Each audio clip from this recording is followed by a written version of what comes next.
महिलांक घरू बाहरिला धला जहर। भद्रक टाउन थाना अधीनस्थ एलखा नयानगर अंचल जैनिक महिला कनिज फातमा घरे चढ़ाऊ बेले ब्राउन सुगार मिली। महिला जनक ब्राउन सुगार बेपार करुथिबा पुलिस और जिला प्रशासन मिलित चढ़ाऊ बेले जनापड़ी। चढ़ाऊ बेले पुलिस ब्राउन सुगार सह पुड़ा पुड़ा टंका जबत करिछि। सूचना अनुसार प्राय 25 लाख ऊर्ध्व टंका बाहरिबा नहीं भद्रक एसपी सूचना दैछन्ति। देखो वर्तमान जो टाउन थाना एरिया गोटे घर अच्छी मैं स्पेशल इंटेलिजेंस गोटे खबर पाई कि ये घरे किसी कॉन्ट्राबैंड आर्टिकल्स रखाई और विपुल संख्यार इलीगल कैश स्टोर कराई। तो इंटेलिजेंस बेस्ड खबर नहीं कि आम गोटे ऑपरेशन लॉन्च कलु। सो ऑपरेशन लॉन्च कला वर्तमान सुधा आप देखिए आम घर भितर पशिकी विथ मजिस्ट्रेट प्रेजेंस रे सर्च करी आम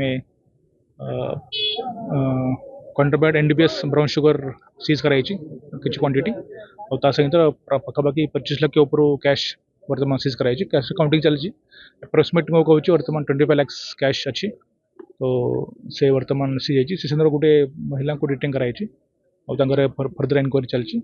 ये जमी कहना रही रेंट रे किए रहते तर फर्दर सब इन्वेस्टिगेशन चलो केमती पैसा आसा सोर्स ऑफ मनी कौन अच्छी और जो इलीगल कॉन्ट्राबैंड आर्टिकल अच्छी तार सोर्स कौन अच्छी कोर्ट से व्यवहार करते कोर्ट व्यापार करते अन्य लिंक रे किए लोग अच्छा तो डिटेल इन्वेस्टिगेशन हम और परवर्ती समय आपन को डिटेल सब जिन जाना वर्तमान प्राथमिक स्तर में वर्तमान एफआईआर ड्र कर।